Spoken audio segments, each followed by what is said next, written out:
Hey everyone, तो आज हम बात करेंगे डायना प्रिंसेस ऑफ वेल्स के बारे में, जो काफ़ी काइंड एंड कंपैशनेट थी and her ability to connect with people is what made her beloved even today.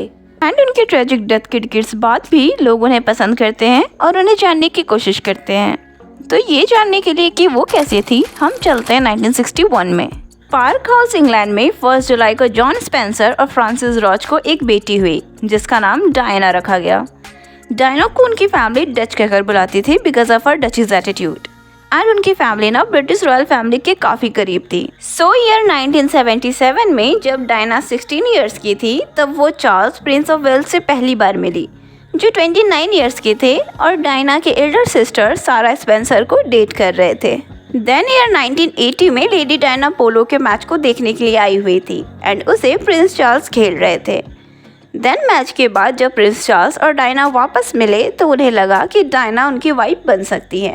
Then they started dating और फरवरी 1981 में प्रिंस चार्ल्स ने डायना को प्रपोज करा एंड उनकी एंगेजमेंट हो गई।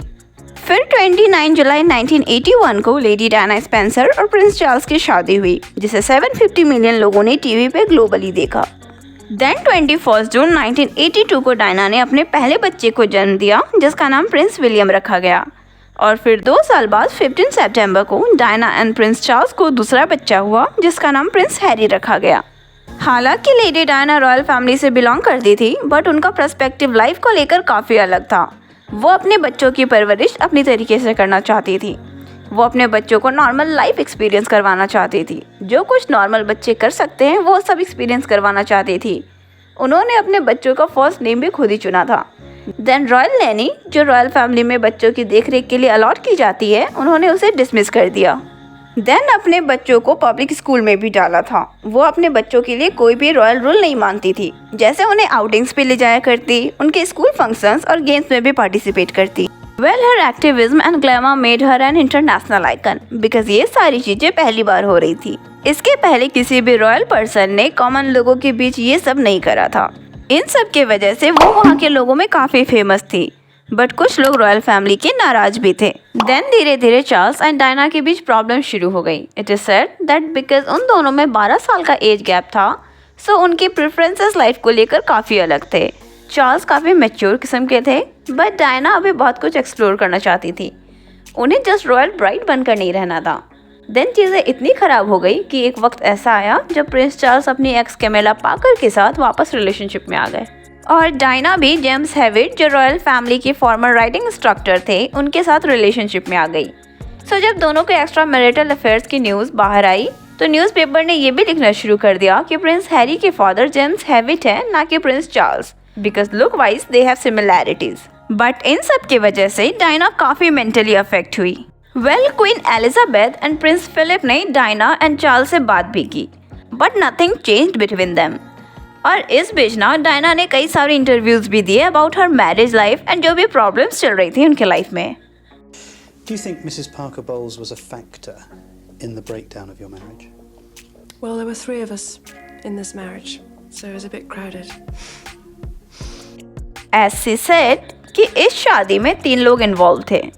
सो उनके बीच प्रॉब्लम्स तब शुरू हुई जब डायना को ये समझा कि प्रिंस चार्ल्स उन्हें चीट कर रहे हैं अपनी एक्स गर्लफ्रेंड कैमिला पार्कर के साथ।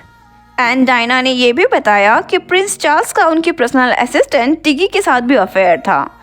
एंड टिगी को 1993 में ना एज नैनी वापस अपॉइंट करा गया था विलियम एंड हैरी के लिए। एंड सी ऑल्सो सेड कि चार्ल्स टिगी से शादी करना चाहते थे। एक American journalist and writer Christopher Anderson ने अपने बुक में लिखा था दैट प्रिंस चार्ल्स का अमेरिकन सिंगर बारबरा स्ट्राइसेंड के साथ अफेयर था। वेल, प्रिंस चार्ल्स ने ये सारी चीजों को डिनाई करा पर उन्होंने कैमिला के साथ जो अफेयर था उसे एक्सेप्ट किया है।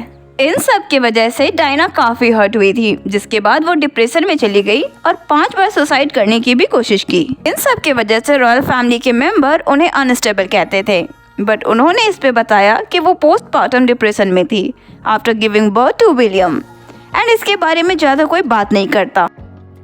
एक इंटरव्यू में डायना ने ये बताया कि जब वो 24 या 25 साल की थी तब वो डीपली प्यार में थी एक ऐसे इंसान के साथ जो रॉयल फैमिली के लिए काम करता था एंड वो इतनी खुश थी उस इंसान के साथ कि ये सब कुछ छोड़कर जाने को रेडी थी और वो उनका काफ़ी अच्छा दोस्त भी था। इट इज़ नॉट कन्फर्म कि वो किनके बारे में बात कर रही है, बट कहा जाता है कि ये उनका बॉडीगार्ड था। देन ईयर 1996 में प्रिंसेस डायना और प्रिंस चार्ल्स ने डाइवोर्स लिया। डायना के लाइफ में लव और अफेक्शन की हमेशा कमी रही, बट वो हमेशा ही लोगों को प्यार देती और उनकी शख्सियत की वजह से आम लोगों का भी उन्हें काफ़ी प्यार मिला। वो हमेशा ही आउट ऑफ द वे जाकर चैरिटी एंड सोशल वर्क किया करती थी। हॉस्पिटल्स में लोगों से मिलना, वैसे लोगों से हाथ मिलाना जिसके पास भी जाने से लोग डरते थे। देन वो अपनी आउटफिट्स का ऑक्शन करती और जो भी पैसे मिलते उसे हॉस्पिटल के ट्रस्ट में डाल देती। और ऐसे आउट ऑफ द बॉक्स काम करने वाली ये पहली रॉयल मेंबर थी।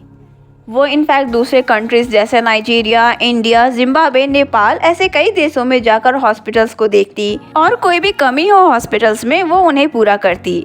ये सब उन्हें लोगों के काफ़ी करीब करता गया। बट सैडली 1997 में डायना की कार एक्सीडेंट में मौत हो गई। उनका एक्सीडेंट काफ़ी सस्पिशियस था बिकॉज जिस कार के साथ डायना की कार की टक्कर हुई थी वो एक वाइट कार थी जिसका कभी कुछ पता ही नहीं चला। एंड उस टनल में कई सीसीटीवी कैमरास थे, बट किसी ने भी उनके कार या एक्सीडेंट को रिकॉर्ड नहीं किया। So everything was so strange.